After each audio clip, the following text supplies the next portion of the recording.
हिंदुस्तान ने खलाई शोबे में नई तारीख रकम की है। कौम के नाम खसूसी पैगाम में वजीर आजम नरेंद्र मोदी ने ऐलान किया कि हिंदुस्तान ने सैटेलाइट शिकन मिसाइल निजाम का कामयाब तजुर्बा किया है। इस तरह हिंदुस्तान ने खलाई कुव्वत के तौर पर खुद को कायम किया है। मिशन शक्ति ऑपरेशन के तहत मिसाइल निजाम ने एक लाइव सैटेलाइट को 3 मिनट के अंदर तबाह कर दिया। वजीर आजम ने इस कामयाबी के लिए DRDO और सैटेलाइट शिकन मिसाइल निजाम तैयार करने वाले साइंसदानों को मुबारकबाद पेश की है। वजीर आजम ने कहा कि इस ऑपरेशन से किसी मुआहदे की खिलाफ वर्जी नहीं होती है। वजीर आजम ने यकीन दहानी कराई है कि हिंदुस्तान अमन का माहौल कायम करना चाहता है, जंग का नहीं। खला में सैटेलाइट को तबाह करने की सलाहियत हासिल करने वाला हिंदुस्तान दुनिया का चौथा मुल्क बन जाता है। अब तक ये सलाहियत अमरीका, रूस और चीन के पास है। आज 27 मार्च कुछ ही समय पूर्व भारत ने एक अभूतपूर्व सिद्धि हासिल की है। भारत ने आज अपना नाम अंतरिक्ष महाशक्ति स्पेस पावर के रूप में दर्ज करा दिया है। अब तक दुनिया के 3 देश अमेरिका, रूस और चीन को यह उपलब्धि हासिल थी। अब भारत चौथा देश है जिसने आज यह सिद्धि प्राप्त की है।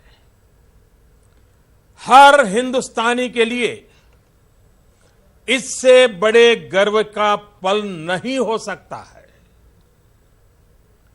कुछ ही समय पूर्व हमारे वैज्ञानिकों ने अंतरिक्ष में, स्पेस में 300 किलोमीटर दूर LEO लो अर्थ ऑर्बिट में एक लाइव सैटेलाइट को मार गिराया है।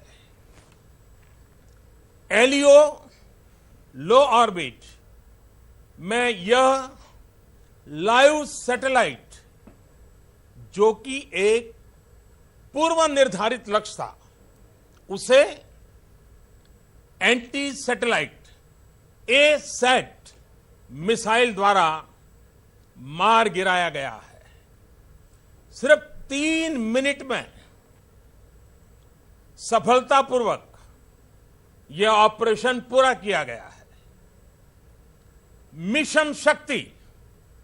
मिशन शक्ति यह अत्यंत कठिन ऑपरेशन था, जिसमें बहुत ही उच्च कोटि की तकनीकी क्षमता की आवश्यकता थी।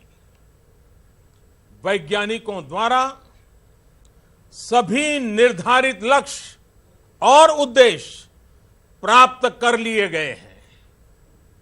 हम सभी भारतीयों के लिए यह गर्व की बात है कि यह पराक्रम भारत में ही विकसित एंटी सैटेलाइट ASAT मिसाइल द्वारा सिद्ध किया गया है। देखिए, ये हमारे वैज्ञानिकों की बहुत ही बड़ी सफलता है। इससे पहले जैसे कि प्रधानमंत्री ने कहा, सिर्फ 3 देश हैं जिनके पास ये काबिलियत थी कि वो जो सैटेलाइट जो आसमान में उड़ती हैं उनको गिरा सके। एक है चीन, रूस और अमेरिका, और अभी भारत ये चौथा देश बन गया है। इससे इस प्रकार की टेक्नोलॉजी और इस प्रकार की जो टेक्नोलॉजी है, जो एक पिन पॉइंट टारगेट स्पेस के ऊपर कुछ एक टारगेट को गिरा सकती है, ये बहुत ही जिसको कहते हैं बहुत ही साइंटिफिक दर्जा जो है बहुत ऊंचा होना चाहिए। और ये हमारे जितने भी साइंटिस्ट हैं उन्होंने ये करके दिखाया है, और मैं समझता हूँ कि ये बहुत ही सफलता है।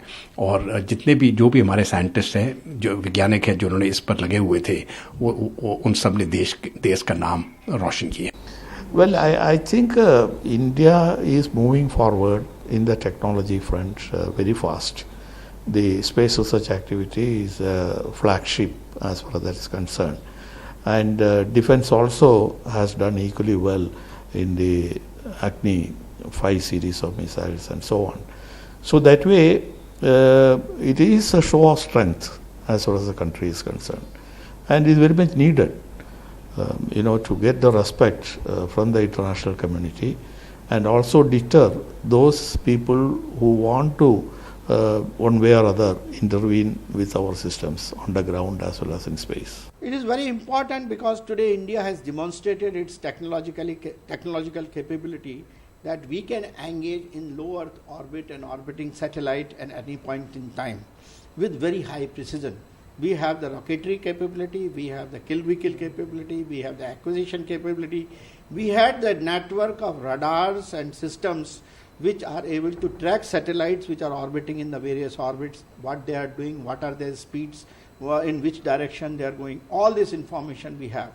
Technologically, we have demonstrated that this entire process of engaging a satellite is completely automated with the help of ground-based radars, mission control centers, launch control centers, all in a very unified manner. They can acquire the orbiting satellite and send our own interceptor with a precision of better than 1 millisecond, so that it can directly hit a satellite. That is what has happened. Mission शक्ति operation के तहत missile निजाम ने एक live satellite को 3 minute के अंदर तबाह कर दिया है। इस ताल्लुक से एनसीपी लीडर मजीद मेमन ने तमाम साइंसदान का खैर मकदम किया है। इस दौरान उन्होंने वज़ीर-ए-आज़म नरेंद्र मोदी के ख़ुसूसी पैगाम पर तंज कसते हुए कहा कि आप स्पेस की बात करते हैं और अवाम ज़मीनी हकीकत से वाबस्ता होना चाहती है। कामयाबी मिली है, इस सब से हम सबको प्रसन्नता है और हम इसका जितने हमारे साइंटिस्ट हैं, छोटे से बड़े, जिन लोगों का योगदान इसमें रहा है, उन सब का अभिनंदन करेंगे। डिपार्टमेंट के लोगों की उपलब्धि है। प्रधानमंत्री ने व्यक्तिगत तौर पर इसमें कुछ योगदान नहीं दिया है। एक नेता होने के नाम से वो क्रेडिट ज़रूर ले लें, मगर जहाँ तक कि चुनावी घोषणाओं की बात है, चुनावी भाषणों की बात है, आप इसका फ़ायदा लेने की कोशिश इसलिए न करें कि आप ये स्पेस की बात करते हैं, जबकि जनता जो है 130 करोड़ वो ज़मीन की बात मानती है। सैटेलाइट शिकन मिसाइल निजाम के कामयाब तजुर्बे पर अखिलेश यादव ने डीआरडीओ को मुबारकबाद पेश की है। ट्वीट में अखिलेश यादव ने वज़ीर-ए-आज़म मोदी पर भी निशाना लगाया है। उन्होंने कहा है कि खलाई कामयाबी के दावे करने के दौरान बेरोजगारी, देही मुश्किलात और खवातीन की सलामती जैसे मुल्क के बुनियादी मसाइल से अवाम की तवज्जो हटाई।